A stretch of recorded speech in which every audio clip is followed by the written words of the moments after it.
यार थोड़ा थोड़ा पीछे हो जाओ, फिर रास्ता तो नहीं, बाकी सब लोग यही जाएंगे, थोड़ी पीछे हो जाओ, फिर रास्ता तो अरे रास्ता है, चिंता ना करो, आप आन तो दो सर भाई, थोड़ा सा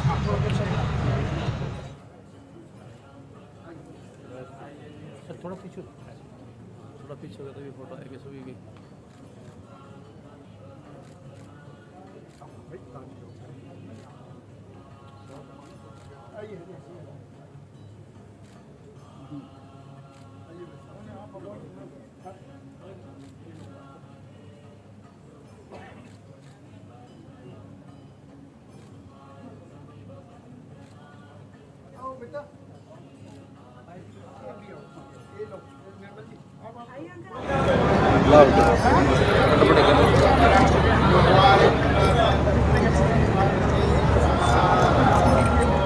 मैं आप सबको इस ऋषिकुलम वेलनेस सेंटर की बहुत बहुत बधाई भी देता हूँ, शुभकामनाएं भी देता हूँ। मेरे लिए ये बहुत ही, मैंने जैसे कहा है कि आज गर्व का दिन है और माननीय पवन जिंदल जी ने, जो संगठन ने, जो हमारा श्री माधव जैन सेवा न्यास ये केंद्र है और इसकी परिकल्पना भी है ग्रामीण विकास केंद्र, और उस परिकल्पना को हम साकार मूर्त रूप होता हुआ अपनी आंखों से देख रहे हैं। इस केंद्र का जो उद्देश्य था वो आज पूर्णता की ओर जा रहा है। हम देखते हैं कि इस केंद्र से जो हमारे किसान भाई हैं बहुत ज्यादा पेस्टिसाइड्स का उपयोग करते हैं, खाद का उपयोग करते हैं। इस केंद्र के माध्यम से उनको प्राकृतिक खेती की तरफ ले जाना, उनको बताना, और वो इसी से जुड़ा हुआ इतना बड़ा महत्वपूर्ण विषय है कि अगर आप प्राकृतिक खेती की तरफ जाएंगे, ज्यादा आप पेस्टिसाइड का इस्तेमाल नहीं करेंगे, तो व्यक्ति हष्ट पुष्ट और स्वस्थ होगा। इसकी सबसे प्राथमिक कड़ी यही है। दवाई से बचेगा, डॉक्टर पे जाने से बचेगा। और स्किल सेंटर चल रहा है, हमारे इसी क्षेत्र के बच्चे, नजदीक के 400 450 बच्चे नजदीक के गांव के, उनको अत्याधुनिक स्किलिंग में स्किल किया जा रहा है। ये भी हमारे लिए, इस क्षेत्र के लिए गर्व की बात है। स्किल करने के बाद प्लेसमेंट भी दिया जा रहा है। व्यक्ति को एक रास्ता दे दिया कि आपने इस पे चलना है। अब गति तो युवा साथी की है, भी किस गति से चलेगा, कितनी गति उसने बनानी है, किस ऊंचाई तक वो पहुंचेगा। यहां से एक रास्ता निकल गया, और रास्ता निकला तो उस रास्ते के ऊपर आगे बढ़ना है। मैं युवा साथी यहां बैठे हैं, उनसे भी कहना चाहूंगा कि किस गति से हमने बढ़ना है वो मेरी स्किल के ऊपर निर्भर करता है। हम अपने सामान को, हमारी ये स्किलिंग होती है कि लोग लाइन लेके भी लेते हैं, लाइन लगती आकर के। हमारी जो स्किल है, स्किल के ऊपर ही निर्भर करता है। स्किल वो भी है कि हम सामान भी बना देते हैं, लेने वाला भी कोई नहीं होता है। ये हमारे स्किल के ऊपर निर्भर करता है। और मैंने कहा है कि ये अत्याधुनिक सुविधाओं से सुसज्जित स्किल सेंटर का भी यहां चल रहा है, जिससे हमारे यहां से युवा, ऐसे युवा जो इस देश के विकसित भारत में अपनी महत्वपूर्ण भूमिका अदा करेंगे, वो युवा, वो स्किल यहां से निकलेगा। मैं सभी युवाओं को, आदरणीय पवन जिंदल जी को, कि उन्होंने जो एक सोच थी, उस सोच को धरातल पर उतारते हुए इसको लगातार आगे बढ़ा रहे हैं। माननीय पवन जिंदल जी ने एक और शब्द कहा कि यहाँ जितने लोग बैठे हैं वो आप सबके सहयोग आशीर्वाद से ही ये संस्थान चल रहा है। देखिए, कई बार होता है, आज मैं मंच के ऊपर खड़ा होकर के बोल रहा हूँ, कल मैं वहां बैठ सकता हूँ जहां बैठे हैं, आप में से कोई इधर आकर के बोल सकता है, परंतु हम सब की बड़ी जिम्मेवारी है। जो भी संस्थान में आ गया है उसकी स्वयं की जिम्मेवारी है कि इस संस्था को कैसे आगे बढ़ाना, इसका कैसे सहयोग करना है। हर व्यक्ति उस सहयोग के नाते ही इस संस्था के अंदर आकर के इसको आगे बढ़ाने के लिए वो अपना यहाँ पर आकर के बता सकता है, बढ़ा सकता है, सहयोग कर सकता है। हर तरीके से आप लोग देख रहे हैं। और आज ये हम सब के लिए बड़े खुशी की बात भी है कि आज कृषि कुलम जो वेलनेस सेंटर का उद्घाटन हुआ है। इस देश को दो चीजों की आवश्यकता है, वो है हमारी सीमाएं सुरक्षित हों, मजबूत हों, स्वस्थ हों, हमारा शरीर स्वस्थ हो। हमारा शरीर स्वस्थ होगा, गति से काम कर सकेंगे, ये भारत सुरक्षित होगा, हम स्वस्थ होंगे। और हमारा शरीर स्वस्थ हो, उसके लिए इस केंद्र ने ऋषि कुलम वेलनेस सेंटर आज खोला है। हमारे शरीर में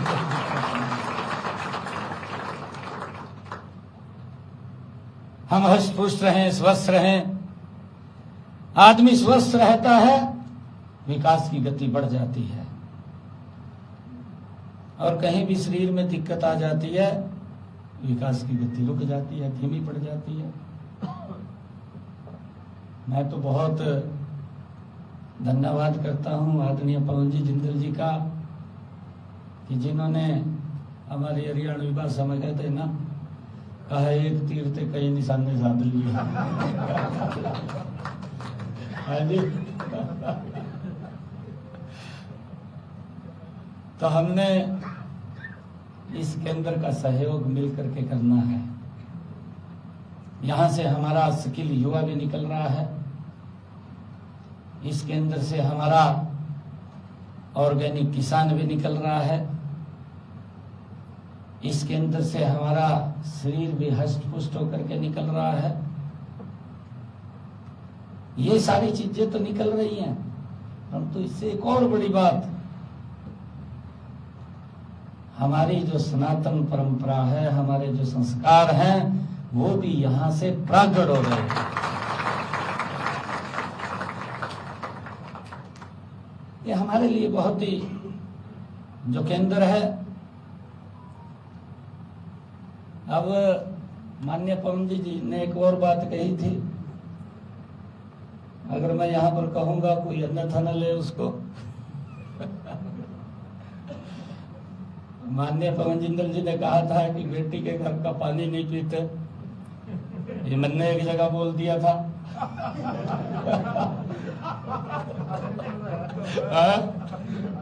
मैंने ये बोल दिया था, भाई हमारी तो ये संस्कृति है, हमारे संस्कार हैं, ये हम बेटी के घर का पानी नहीं पीते। और उस व्यक्ति ने आगे से जवाब दिया, कहने लगा, कहा बेटी के घर का पानी नहीं पीते, हमारे से नहरें मांग रहे हैं।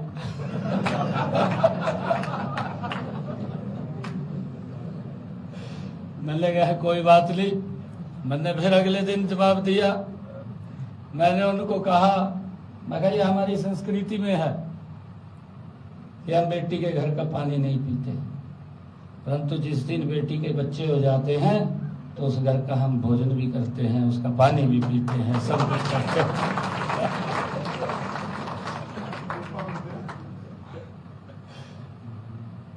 मैं आज इस अवसर के ऊपर, क्योंकि एक और कार्यक्रम है, मैंने माननीय पवन जिंदल जी से आग्रह किया था कि हमारे पर्यटन संस्कृति मंत्री वो हरियाणा में आ रहे हैं, उनको 1 घंटा मैंने कहा था कि आप थोड़ा सा लेट हो जाए, मैं 1 घंटा देरी से पहुंचूंगा।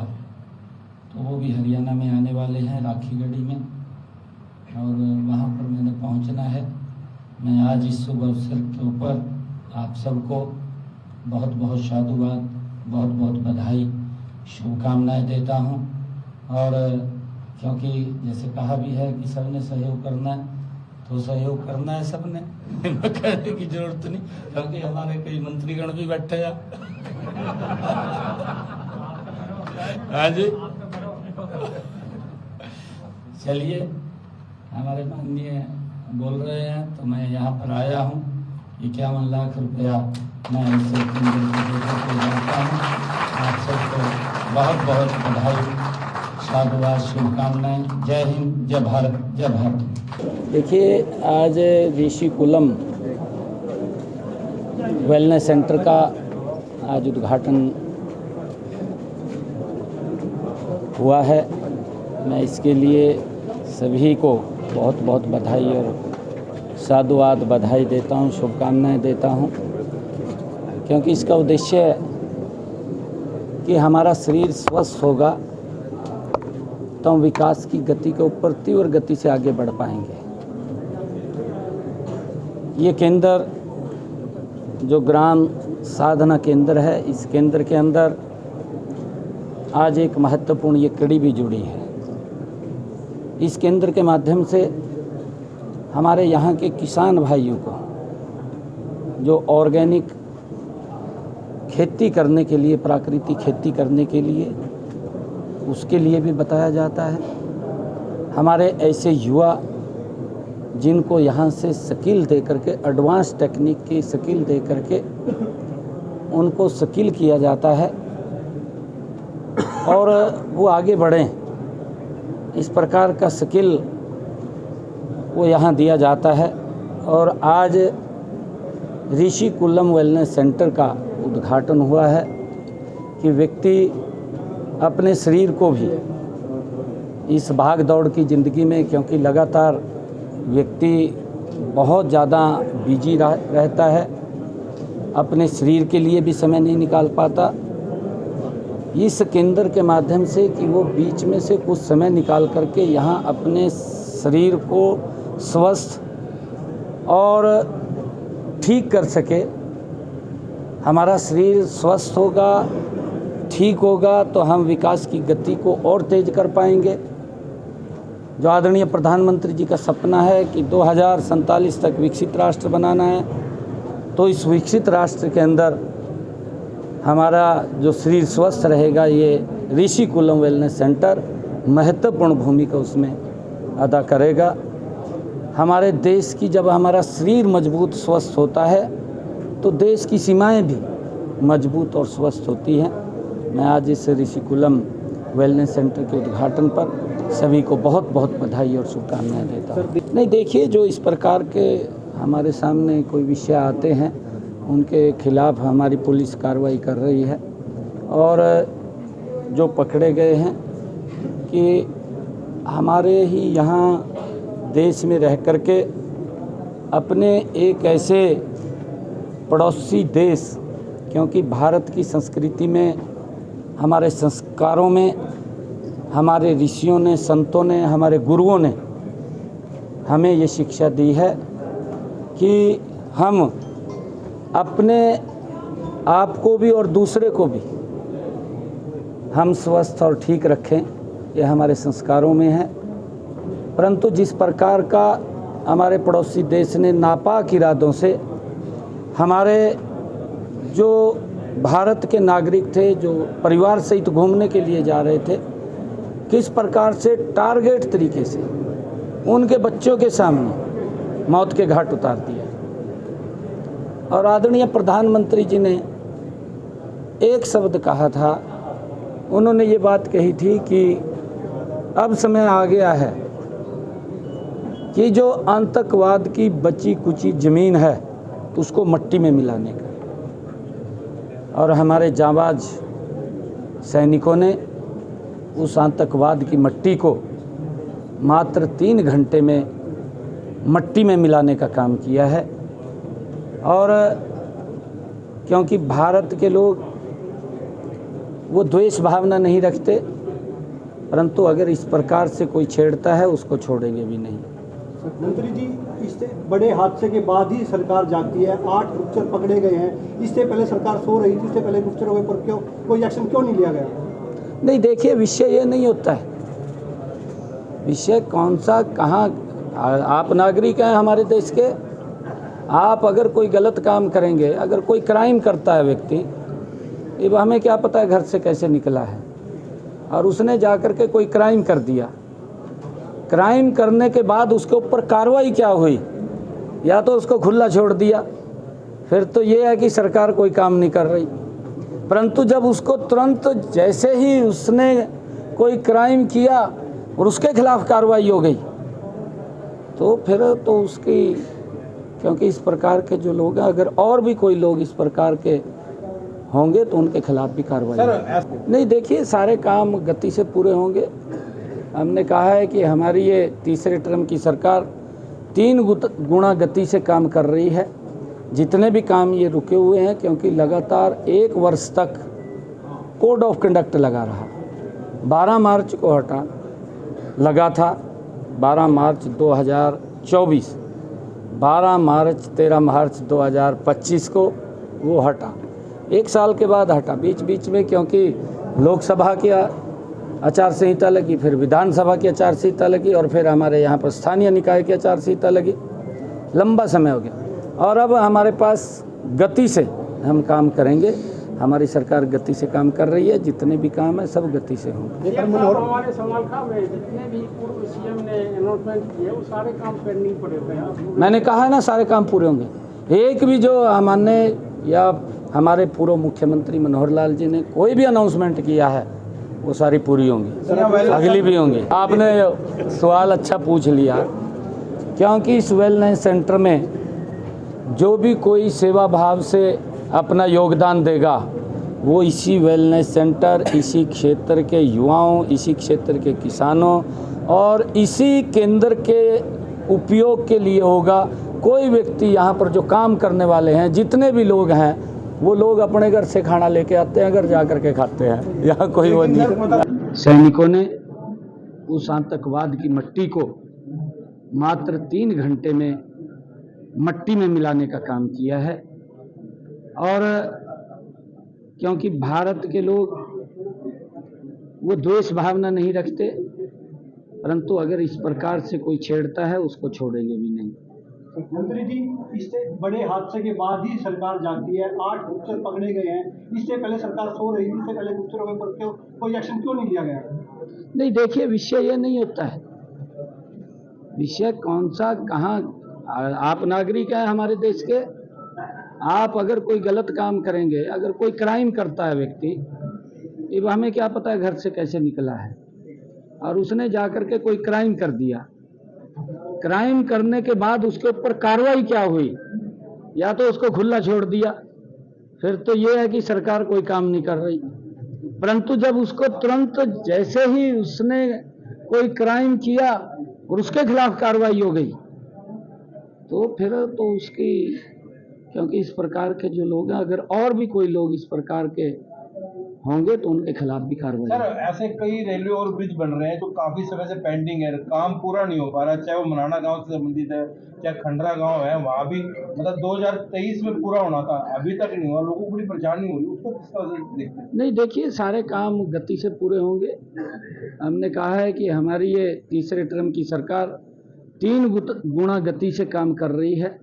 जितने भी काम ये रुके हुए हैं, क्योंकि लगातार 1 वर्ष तक कोड ऑफ कंडक्ट लगा रहा। 12 मार्च को हटा लगा था, 12 मार्च 2024, 12 मार्च 13 मार्च 2025 को वो हटा। 1 साल के बाद हटा, बीच बीच में, क्योंकि लोकसभा की आचार संहिता लगी, फिर विधानसभा की आचार संहिता लगी, और फिर हमारे यहाँ पर स्थानीय निकाय की आचार संहिता लगी। लंबा समय हो गया, और अब हमारे पास गति से हम काम करेंगे। हमारी सरकार गति से काम कर रही है। जितने भी काम है सब गति से होंगे।